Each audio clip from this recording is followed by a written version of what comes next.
प्राकृतिक सुषमा से भरपूर आलाउदल की शौर्य भूमि महोबा में जन्मे बहुमुखी प्रतिभा के धनी साहित्यकार बुंदेली लोक साहित्य के पुरोधा लोकविद डॉक्टर नर्मदा प्रसाद गुप्त ने बुंदेलखंड ही नहीं वरन संपूर्ण भारत में अपनी शोध दृष्टि के माध्यम से ख्याति अर्जित की। 10 वर्ष तक अंग्रेजी और 25 वर्ष तक हिंदी के प्रोफेसर के रूप में अध्यापन करने के साथ ही गुप्त जी का मन बुंदेली में ऐसा रमा कि अपना संपूर्ण जीवन ही बुंदेली लोक कला, इतिहास, संस्कृति और साहित्य को समर्पित कर दिया। उन्होंने न केवल स्वयं साहित्य सृजन किया बल्कि राष्ट्रीय स्तर की कई संस्थाओं से जुड़कर बुंदेली लोक साहित्य, लोक कला और लोक संस्कृति के उत्थान हेतु हर संभव प्रयास किए। सन 1981 में डॉक्टर गुप्त ने बुंदेलखंड साहित्य अकादमी की स्थापना की एवं त्रैमासिक मामूलिया पत्रिका का प्रकाशन किया। मामूलिया के अंक उनके कीर्ति कलश हैं। साहित्यकार भगवान दास श्रीवास्तव ने गुप्त जी को श्रद्धांजलि देते हुए कहा था, मामूलिया का एक भी अंक जब तक इस धरा पर रहेगा वे सदैव याद किए जाते रहेंगे। बुंदेली साहित्य को अंधेरे से प्रकाश में लाने का श्रेय उन्हीं को है। डॉक्टर गुप्त के साहित्यिक अवदान और उनकी स्मृति को अक्षुण्ण बनाए रखने के उद्देश्य को लेकर प्रसंग नर्मदा आयोजन समिति प्रतिवर्ष उनकी स्मृति में लोक संस्कृति रत्न अलंकरण समारोह, व्याख्यानमाला और लोक सांस्कृतिक समारोह का आयोजन करती रही है, जिसमें देश के ख्यात लोक संस्कृति विदों को लोकविद डॉक्टर नर्मदा प्रसाद गुप्त लोक संस्कृति रत्न अलंकरण से सम्मानित किया जाता रहा है। डॉक्टर गुप्त की पुण्यतिथि के अवसर पर बुंदेली कवि रति भानु तिवारी कंज कहते हैं, 11 मई साहित्य जगत के लिए अविस्मरणीय दिवस है, क्योंकि यह दिन साहित्य जगत की अमूल्य धरोहर डॉक्टर नर्मदा प्रसाद गुप्त के पुण्य स्मरण का दिन है। न केवल बुंदेलखंड और मध्य प्रदेश अपितु समस्त भारत में बुंदेली को प्रतिष्ठित और स्थापित कराने में डॉक्टर नर्मदा प्रसाद गुप्त का अविस्मरणीय योगदान रहा है। वे बुंदेली के पितृपुरुष थे। पूज्य डॉक्टर नर्मदा प्रसाद गुप्त का मेरे प्रति पुत्रवत आत्मीय स्नेह रहा है।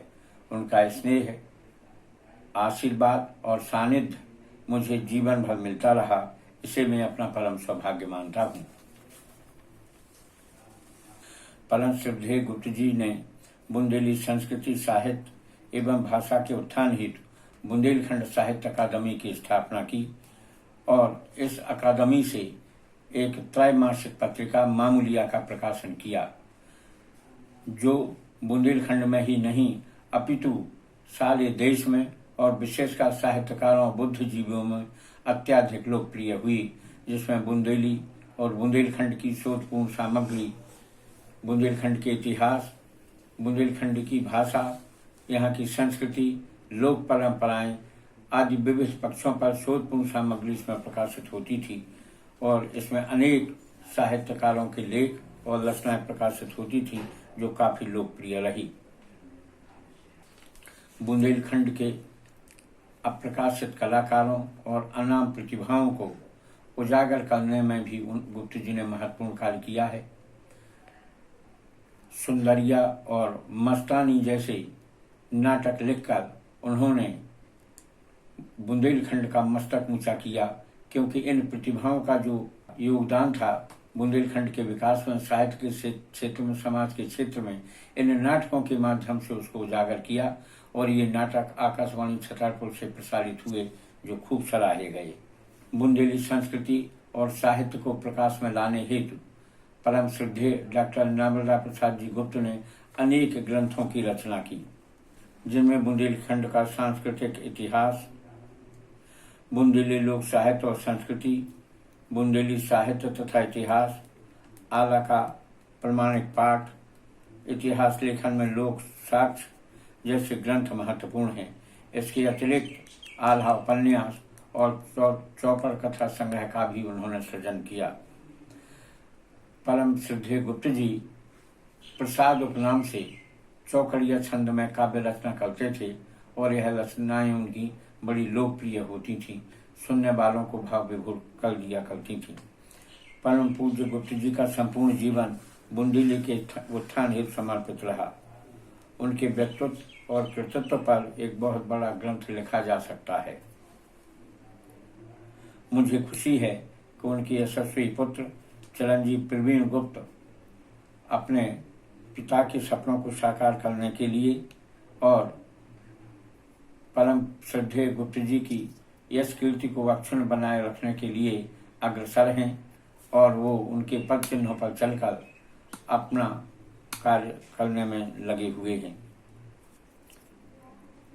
बुंदेली मुझे प्रसन्नता है कि बुंदेली विकास संस्थान बसारी गुप्त जी के नाम पर लोक कला के क्षेत्र में डॉक्टर नर्मदा प्रसाद गुप्त प्रतिभा से सम्मान प्रदान करती है, जिससे बुंदेलखंड के लोक कलाकारों को प्रोत्साहन मिलता है, उनका उत्साह वर्धन होता है। विकास संस्थान का यह प्रयास निस्संदेह सराहनीय है।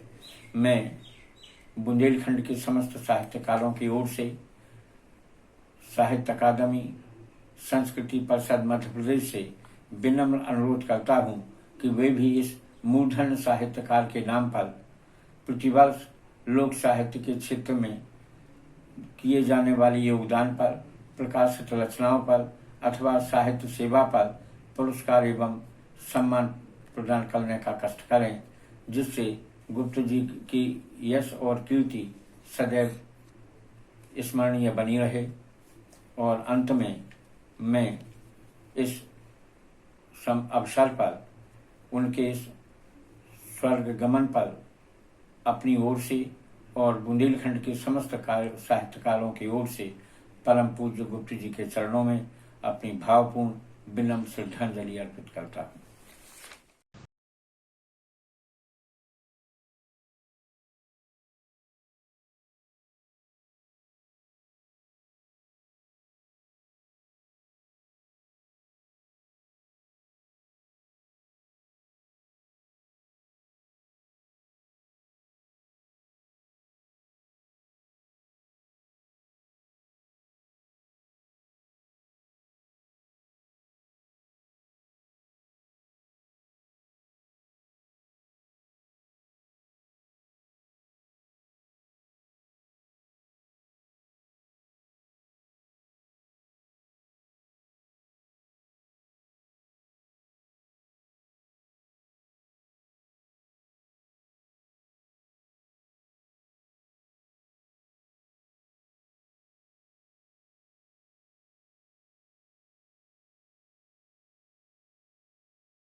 डॉक्टर नर्मदा प्रसाद गुप्त जी की पावन स्मृतियों को बारंबार नमन करता हूँ।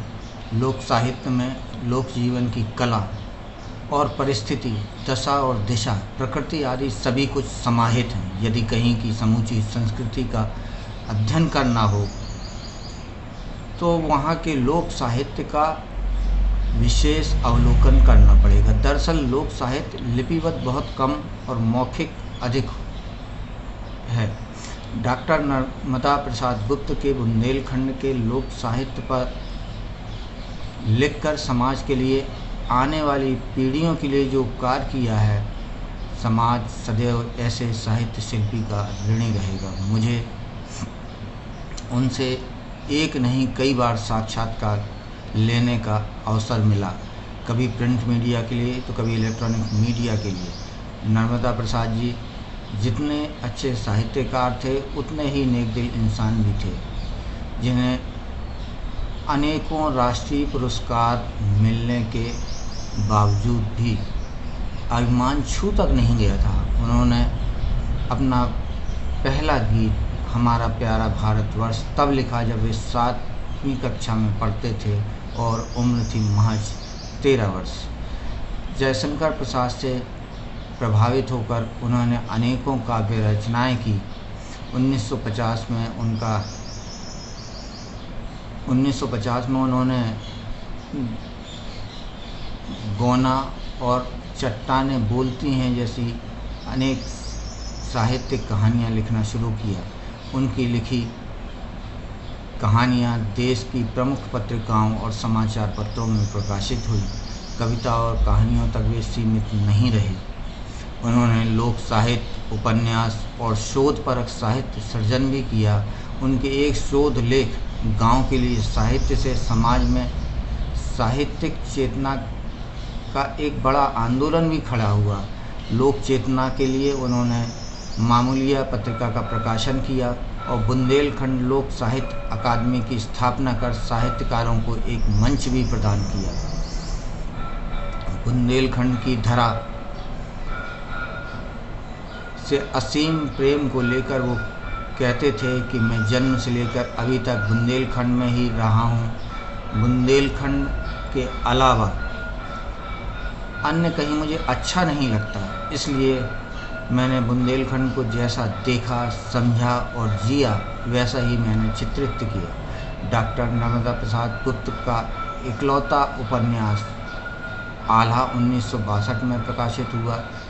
इसके बाद बुंदेलखंड की लोक साहित्य और लोक संस्कृति के लेखन में वे ऐसे रम गए कि 2 दशकों तक वे इसी खोज और लेखन में जुटे रहे। अंत में मैं सिर्फ इतना ही कहूँगा कि गुप्त जी कहते थे कि मैंने बाबा तुलसी की तरह स्वांतः सुखाय कुछ भी नहीं लिखा। मेरी हर रचना के पीछे कोई न कोई धक्का रहा है।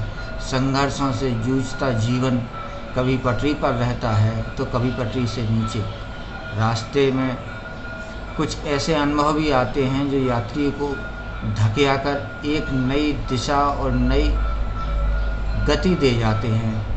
मेरे सामने ऐसे कई उदाहरण, कई घटनाएं घटी जिन्होंने मेरी रचना धर्मिता को जगाया है। उनका यह कथन, उनके लेखन में किए गए कार्य निश्चित तौर पर प्रेरणा भी देते हैं और संदेश भी देते हैं। ये आप पर निर्भर करता है कि आप उसे किस रूप में लेते हैं।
बुंदेलखंड के लोक मर्मज्ञ आदरणीय दादाजी, जिन्हें हम डॉक्टर नर्मदा प्रसाद गुप्त के नाम से जानते हैं, के योगदान को हम सब भूल नहीं सकते हैं।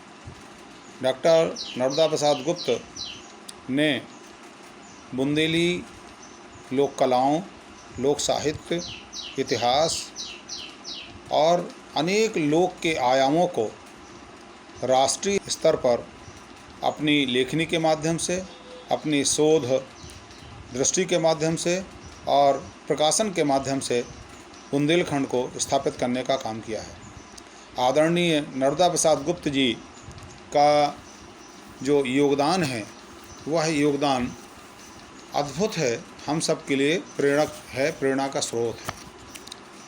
नर्मदा प्रसाद गुप्त जी को आप सब जानते हैं।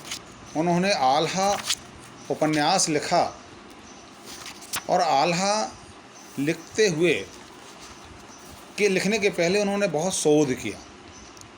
आल्हा का उन्होंने बाद में प्रामाणिक पाठ के माध्यम से एक बहुत बड़ा प्रोजेक्ट लिया, जिससे पूरा किया, जिसका प्रकाशन आदिवासी लोक कला परिषद ने किया। वो आल्हा को इस तरह से देखते थे कि वह बुंदेली के एक महत्वपूर्ण रचना और रचनाकार के रूप में या एक नायक के लोक नायक के रूप में उनको स्थापित करने का प्रयास करते थे, उसमें वो सफल भी रहे। आदरणीय दादाजी ने अनेक पुस्तकें लिखी, जिसमें कई पुस्तकें उनकी अद्भुत हैं।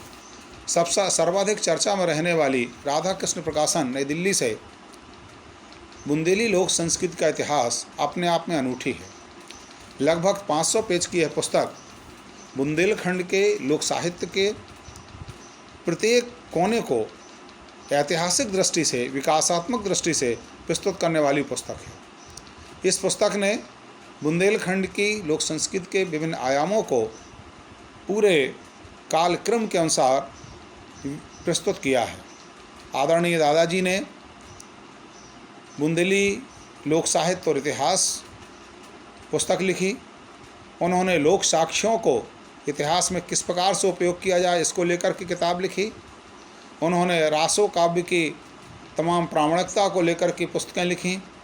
लोक संस्कृति, लोक कलाओं के साथ साथ उन्होंने मौलिक रूप से कहानियाँ जो चौपड़ कथा संग्रह में हैं, नाटक जो समय समय पर आकाशवाणी में प्रसारित हुए हैं, वो सब उन्होंने रचना कर्म के माध्यम से बुंदेली को दिया है। वो एक बहुत अच्छे बुंदेली के कवि भी हैं, जो प्रसाद के नाम से लगातार रचनारत रहे हैं।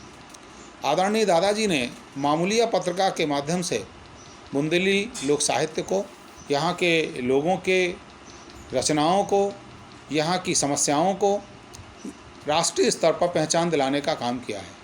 आदरणीय गुप्त जी की एक दृष्टि जो आलोचना में देखते हैं, वो उनकी आलोचना का निकष, सबसे बड़ा निकष है लोकत्व का भाव। वे हर आयाम में लोकत्व के भाव को महत्वपूर्ण स्थान देते हैं। वो कहते हैं जहाँ लोकत्व है वहीं लोक है। लोकत्व लोक के चिंतन से बनता है, लोक के मानस से बनता है, लोक के आचरण से बनता है। इन संपूर्ण समुच्चय से बनने वाला जो लोकत्व भाव है, वो बुंदेली या बुंदेलखंड के लोक संसार को देखने का एक नज़रिया है। आदरणीय दादाजी आज हमारे बीच नहीं हैं। उनकी पुण्यतिथि पर हम यही कहना चाहेंगे कि इस बुंदेलखंड अंचल में अभी भी बहुत काम करने को पड़ा हुआ है। उसको हम सब अध्येताओं को मिलकर काम करने की आवश्यकता है। हम सब मिलकर के गांव-गांव में, टोलों मजरों में बिखरे हुए लोक साहित्य के साथ साथ जो संकलन का काम है, वह करने के साथ अब विवेचनात्मक दृष्टि से काम करके उसे राष्ट्रीय स्तर पर स्थापित करने की आवश्यकता है। तो मैं इन्हीं शब्दों के साथ आदरणीय दादाजी के चरणों में, श्री चरणों में अपना श्रद्धा सुमन अपने अर्पित करता हूँ। जय हिंद, जय बुंदेलखंड, जय बुंदेली।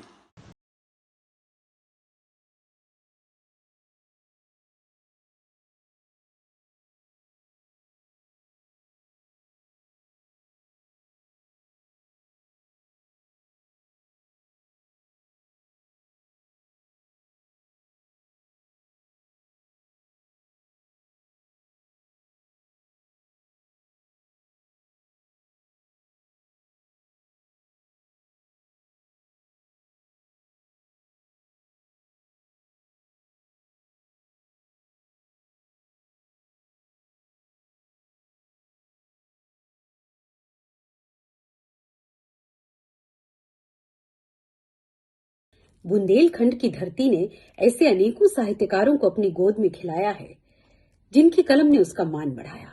ऐसा ही एक नाम है डॉक्टर नर्मदा प्रसाद गुप्त।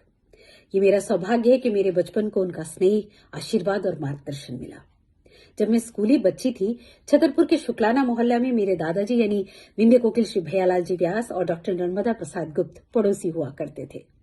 दोनों के बीच रोज ही जो साहित्यिक चर्चाएं होती थी, लोक जीवन, लोक चेतना और लोक साहित्य को, भाषा को किस तरह बचाया जाए, आगे बढ़ाया जाए, उसके संरक्षण संवर्धन की बातें, यही सब देखते सुनते मैं बड़ी हुई हूँ। बुंदेली की पहली त्रैमासिक पत्रिका मामूलिया की भूमिका भी उन्हीं दिनों बनी थी और वो शुरू भी उसी समय हुई थी, 1981 में। नर्मदा प्रसाद जी ने एक पुस्तक भी लिखी, बुंदेलखंड की लोक संस्कृति का इतिहास। इसकी खास बात यह है कि ये मौखिक स्रोतों पर आधारित है और 5 खंडों की इस पुस्तक को आप ये भी कह सकते हैं कि एक तरह से ये लोक जीवन का इतिहास है। ये बात बहुत कम लोग जानते होंगे कि जीवन पर्यंत बुंदेली भाषा के लिए और लोक संस्कृति के लिए काम करने वाले डॉक्टर नर्मदा प्रसाद गुप्त ने 10 साल अंग्रेजी भी पढ़ाई है और 25 साल हिंदी भी पढ़ाई है। जिस समय वे महाराजा कॉलेज में हिंदी पढ़ाया करते थे, उस समय वहां एक कहानी प्रतियोगिता हुई थी जिसमें मेरी कहानी को प्रथम पुरस्कार मिला था। डॉक्टर साहब की बदौलत मैंने चित्रकूट का कहानी शिविर अटेंड किया था और बहुत बाद में जाकर उन्होंने लोक कथाओं पर मेरी एक पुस्तक की भूमिका भी लिखी थी और उस समय उन्होंने मुझे बहुत आशीर्वाद दिया था कि तुमने ये बहुत अच्छा काम किया है, भले ही वे लोक कथाएं किसी दूसरे देश की थी। मैं उनकी स्मृतियों को नमन कर रही हूँ। लोकविद डॉक्टर नर्मदा प्रसाद गुप्त की पुण्यतिथि के अवसर पर उन्हें हार्दिक श्रद्धांजलि। डॉक्टर नर्मदा प्रसाद गुप्त से मेरी पहली मुलाकात वर्ष 2001-2 में हुई थी। तब मैं महाराजा कॉलेज में एमए हिंदी साहित्य के उत्तरार्ध का विद्यार्थी था। बुंदेली तब विशिष्ट पेपर के रूप में महाराजा कॉलेज में पढ़ाई जाती थी, लेकिन निर्धारित पाठ्यक्रम के अलावा उसकी कोई विशिष्ट पुस्तक उस दौरान उपलब्ध नहीं थी। मैं बुंदेली इतिहास की जानकारी के लिए डॉक्टर नर्मदा प्रसाद गुप्त से मिला और उनकी पुस्तक बुंदेलखंड का लोक सांस्कृतिक इतिहास उन्होंने मुझे पढ़ने को दी। उस किताब ने अध्ययन के दौरान मेरी भरपूर मदद की। उसके बाद वर्ष 2003 में जब डॉक्टर नर्मदा प्रसाद गुप्त स्वर्गवासी हो गए और प्रसंग नर्मदा आयोजन समिति का गठन उनके पुत्र प्रवीण भाई साहब ने किया, तो मैं प्रसंग नर्मदा आयोजन समिति से भी जुड़ गया और प्रसंग नर्मदा के जितने भी आयोजन थे मैं उनमें सम्मिलित होता रहा। इसी दौरान उनकी कहानियों की पुस्तक चौपड़ का विमोचन हुआ और मुझे वह पढ़ने को मिली। उसकी लगभग सभी कहानियां मैंने पढ़ी। वर्ष 2001 में शहर में इप्टा का गठन हुआ और बुंदेली लोक संस्कृति को जो नर्मदा प्रसाद गुप्त जी ने ऊंचाइयों पर पहुंचाया, उनके बहुत सारे नाटक हमें देखने को मिले, पढ़ने को मिले, जो रेडियो से प्रसारित हो चुके थे। लेकिन इप्टा के माध्यम से हमने उनके नाटक ईश्वरी और मस्तानी का मंचन किया।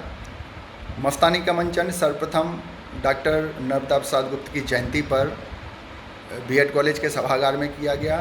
तत्पश्चात इसके कई मंचन खजुराहो, धुबेला और अन्य स्थानों पर किए। साथ ही ईश्वरी का मंचन भी सर्वप्रथम हमने छतरपुर में किया और उसके पश्चात ईश्वरी का एक मंचन खजुराहो में और एक मंचन भोपाल में किया गया।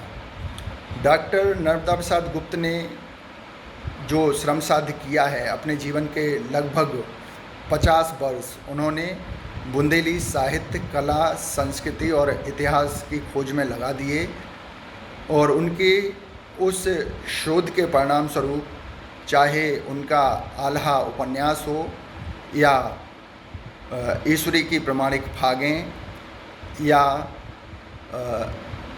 आल्हा का प्रमाणिक पाठ या बुंदेलखंड का सांस्कृतिक इतिहास हो, निश्चित तौर पर उनकी रचनाएं बुंदेली साहित्य के इतिहास में मील का पत्थर हैं। हमारी जिम्मेदारी है कि हम उनका जो अप्रकाशित साहित्य है उसको प्रकाशित कराएं ताकि उनका लिखा हुआ जन जन तक पहुंच सके और उन्होंने बुंदेली साहित्य, संस्कृति और इतिहास के क्षेत्र में जो मार्ग हमें दिखाया है, हम उस मार्ग पर आगे बढ़ें। यही उनके लिए हमारी सच्ची श्रद्धांजलि होगी। जय बुंदेलखंड। गुप्त जी ने एक आदर्श शिक्षक, साहित्यकार और पिता के रूप में अपनी जिम्मेदारियों का निर्वहन किया। उनके संपर्क में जो भी आया, चंदन के समान उनकी महक से अछूता नहीं रह गया। आइए सुनते हैं उनके ज्येष्ठ पुत्र श्री अमिताभ गुप्त को। आज आदरणीय दादाजी की पुण्यतिथि है। उनके श्री चरणों में मैं सादर नमन करता हूँ। आदरणीय दादाजी के अध्ययन, अध्यापन, विश्लेषणात्मक दृष्टि, शोध परक नज़र, संस्कृति को जीवित रखने की कसमासाहट इत्यादि पर तो चर्चा होती रहती है। उनकी एक विशेषता और थी, ज्ञान को बांटना। उनके पास जो भी ज्ञान और सामग्री उपलब्ध रहती थी वह उनके शिष्यों, मित्रों, शोधकर्ताओं इत्यादि के लिए सहज उपलब्ध थी।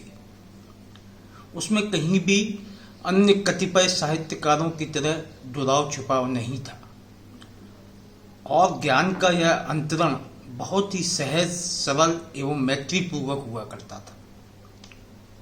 उनके सानिध्य एवं प्रोत्साहन से कितने शिष्य, कितने उनके समीप बैठने वाले लोग रचनाकार बन गए।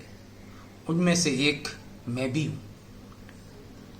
दादाजी ने कितने लोक कवियों, लोक कलाकारों, लोक गायकों को उपयुक्त मंच प्रदान किया और उनकी पहचान स्थापित करने में योगदान दिया। सेवानिवृत्ति के पश्चात उन्होंने अपना पूरा समय साहित्य साधना में समर्पित कर दिया था। एक एक पल का उपयोग सिर्फ अध्ययन और लेखन के लिए। घर के बाहर समारोह इत्यादि में निकलना लगभग नगण्य था। अपने दैनिक कार्यकलाप के अलावा घंटों तक साहित्य साधना और सिर्फ लेखन। जैसे उन्हें आभास था कि अभी बहुत काम बाकी है और शायद समय कम है। उन्होंने पूरा जीवन बुंदेलखंड के साहित्य और संस्कृति की साधना में समर्पित कर दिया। फिर भी कुछ कार्य अपूर्ण रह गए। मैं पुनः आदरणीय दादाजी के श्री चरणों में सादर नमन कर श्रद्धा सुमन अर्पित करता हूँ। वे मेरे पिता होने के साथ साथ मेरे आदर्श पुरुष भी हैं और उनके द्वारा सिखाए गए मार्ग पर चलने का प्रयास करता रहूँगा। आदरणीय दादाजी को सादर प्रणाम। साहित्यकार कहीं नहीं जाते। अपने विचारों के माध्यम से वे सदैव हमारे पथ प्रदर्शक रहते हैं और संघर्ष के समय हमारी ताकत बनते हैं। ऐसे ही भाव व्यक्त करते हुए प्रसंग नर्मदा आयोजन समिति के महासचिव प्रवीण गुप्त। अब भी लगता है गई नहीं तुम, अब भी लगता है गई नहीं तुम। घनी रात के अंधकार में शीत झकोरे जब चलते हों, सारी दुनिया गहन नींद में जब सोती हो, सूने सूने लीते लीते कमरे में बैठो बैठो ख्याल करो तो ऐसा लगता है दूर कहीं से सांस सुनाई पड़ती। अब भी लगता है गए नहीं तुम। चले गए सब रोते रोते दूर गगन में तुमको खो के। नहीं रहा कुछ जो आया था, नहीं बचा कुछ जो पाया था। निर्जन वन सा पड़ा रह गया एक बगीचा, कल तक जो सरसाया था। उसकी थकी थकी नीरवता में धीरे से बैठो, सुन तो लो। दूर कहीं से आहट आई लगती अब भी लगता है गए नहीं तुम। सब कहते हैं डूब गया सूरज, सब कहते हैं डूब गया सूरज। संस्कृति का, आस्था का रात अमा की घिर आई है। बड़ी बड़ी छायाएं चुपके चुपके नए क्षितिज पर छाई हैं। धरती की घबराई आंखें भर भर आई हैं। पर मैं कहता हूँ यह सब झीना सा कोहरा है। ज्योति तुम्हारी चांद सितारों में जलती है और सवेरा होते होते दूर कहीं से बाल अरुण की झलक दिखाई पड़ती। अब भी लगता है गए नहीं तुम, अब भी लगता है गए नहीं तुम।